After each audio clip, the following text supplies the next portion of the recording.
Hello, my name is Shamla Bakri, and today I'm going to be discussing the ongoing humanitarian crisis in Sudan. But rather than just describing the conflict, I'm going to also focus on how the war has created one of the largest displacement crises in the world and how the government has increasingly responded to refugees through border enforcement, surveillance, and restrictive immigration policies.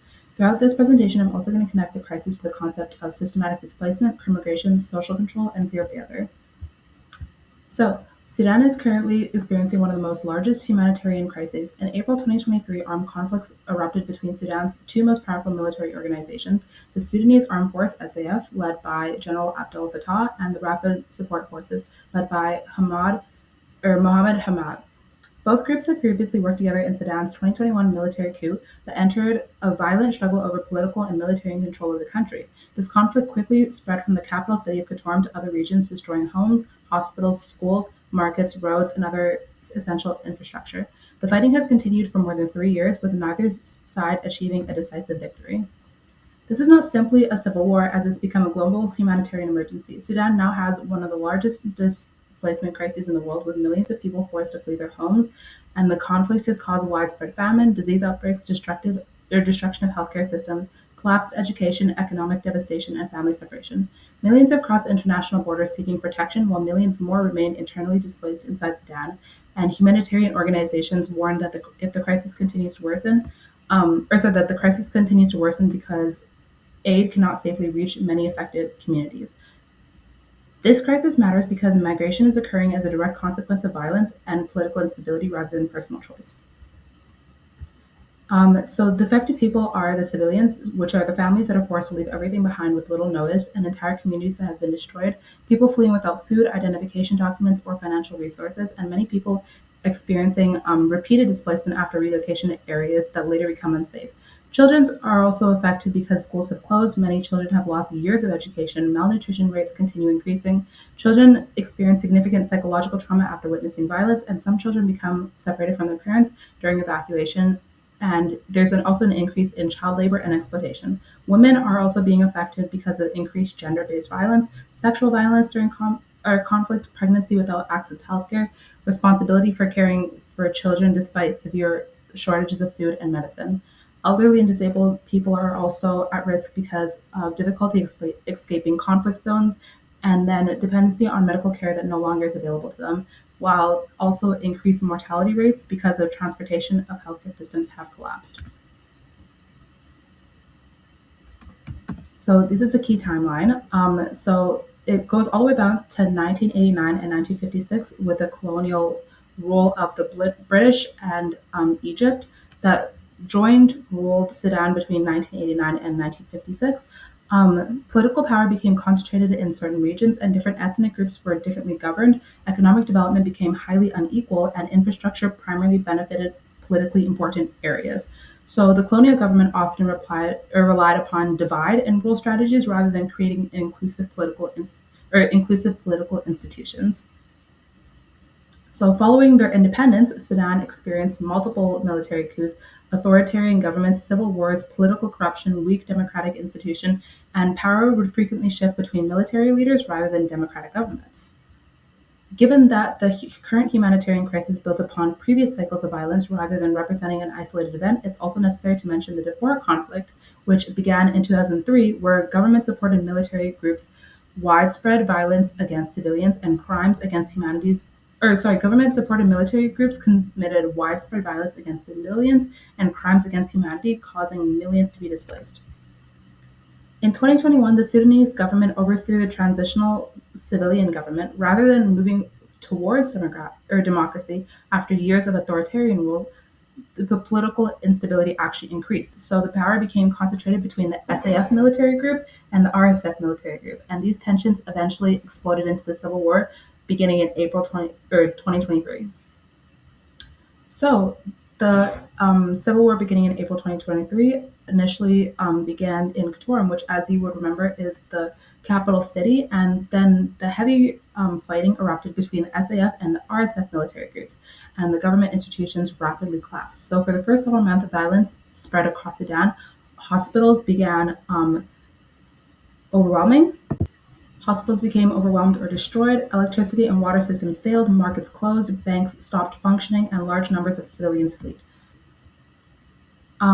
The The humanitarian crisis, organizations declared it to be one of the largest displacement crises globally in 2024, and food insecurity worsened dramatically. Disease outbreaks increased, and neighboring countries began receiving millions of refugees. So, from 2025 to present, the conflict continues to this day. Aid organizations face enormous challenges delivering humanitarian assistance, and many regions of Sudan remain inaccessible due to ongoing violence. Millions of people continue living in refugee camps or temporary settlements. So, the refugee destinations have mainly been Chad, Egypt, South Sudan, Ethiopia, and Uganda. So, Chad has received hundreds of thousands of refugees despite their limited resources. Egypt is another major destination because of their geographical proximity, and it's actually caused their border policies to become increasingly restrictive.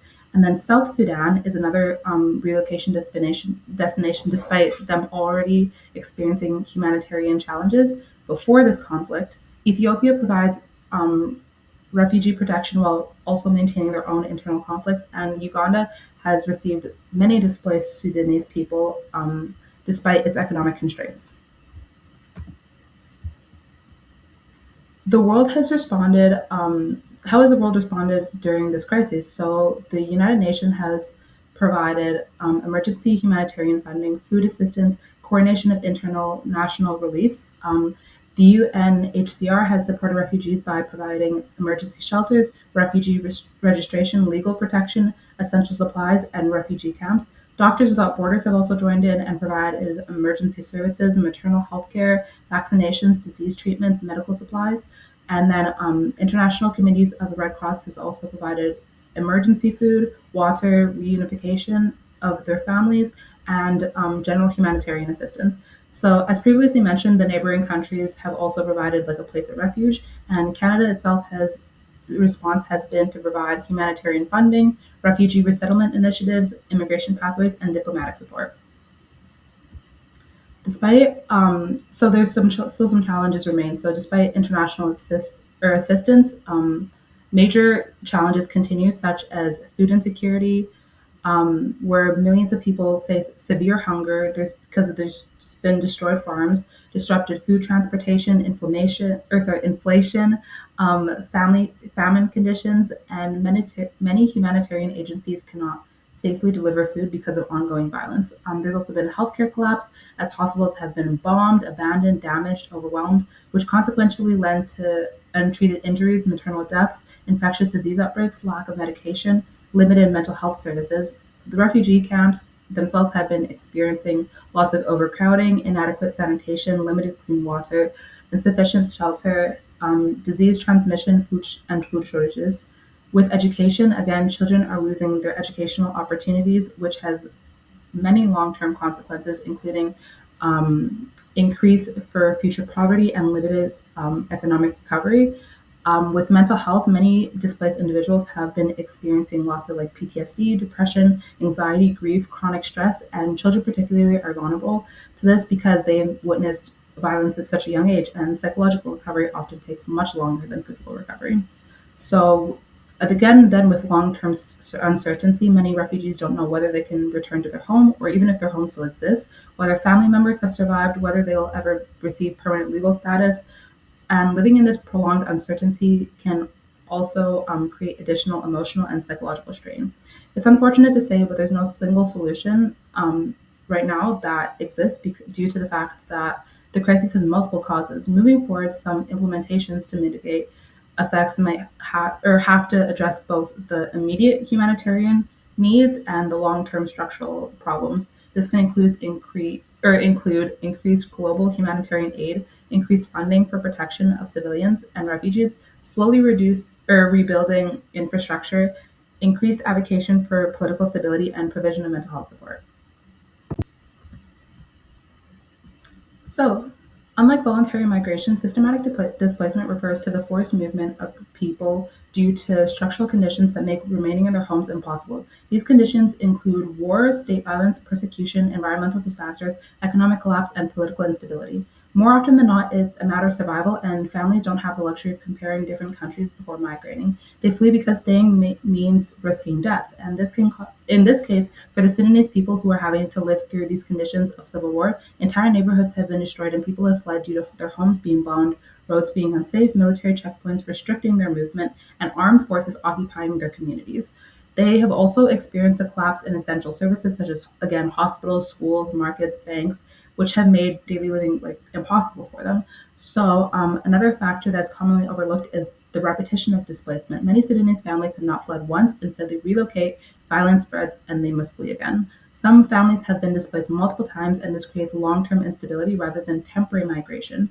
Lastly, displacement doesn't end just after they cross the border. Refugees continue facing uncertain legal status, unemployment, language barriers, overcrowded camps, dependency on humanitarian aid, and psychological trauma. Systematic displacement is therefore an ongoing process rather than a single event, and it's an important concept to reflect upon because it shifts our perspective in which instead of asking why are refugees coming here, we can start asking new questions like what structural conditions have forced them to leave.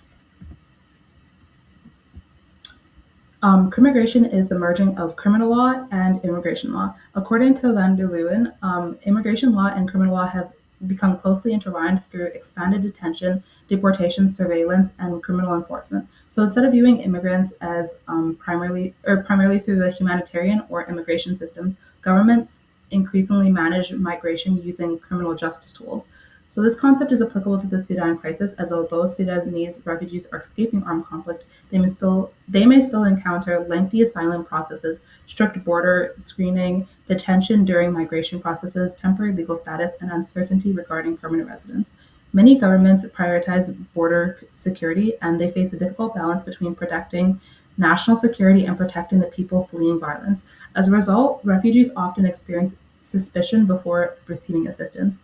In the PBS documentary, it shows refugees arriving after fleeing violence, and although these individuals are victims, their movement across the border requires security screening, documentation, verification, and other extensive immigration procedures. This demonstrates the unfortunate overlap between humanitarian protection and criminalized border management. So, some connection to the course readings. So, from the course reading, Social Control and Justice, Crimmigration, the Age of Fear, we can connect the two concepts um, that are a relevant reflection of the Sudanese crisis. This includes social control, where migration policies function as a mechanism of social control regulating where migrants live, work, and access services, and then fear the other, where governments often justify stricter immigration policies by portraying immigrants as security threats. Another course reading is the Rohingya crisis in Myanmar, seeking justice for the stateless. Although the cause of displacement differ between both the Rohingya crisis and the Sudanese humanitarian crisis, they both demonstrate how systematic displacement is created by state failure and violence rather than personal choice. In both cases, civilians are forced to flee because remaining in their homes is no longer safe. Violence destroys communities, healthcare systems, schools, and livelihoods. Families become separated and experience repeated displacement, and refugees continue facing uncertainty long after crossing international borders. Both cases show that displacement is an ongoing process rather than a single event. For external readings, in the Nickerson reading, this article helps us explain why the Sudan crisis continues even after refugees escape the conflict. Although Sudanese refugees may reach physical safety, many continue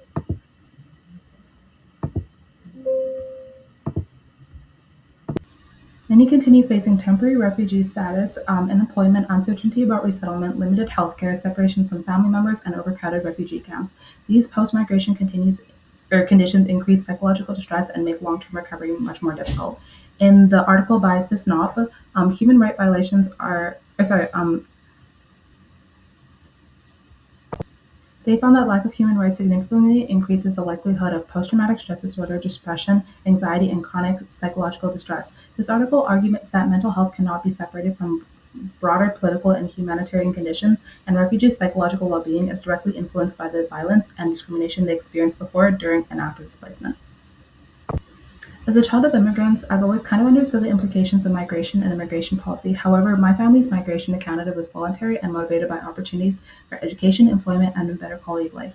Researching Sudan has helped me understand that many migrants don't have that choice. For millions of Sudanese families, migration represents survival rather than opportunity. Since I hope to pursue a career in medicine and psychiatry, understanding displacement has also deepened my appreciation for how conflict affects mental health.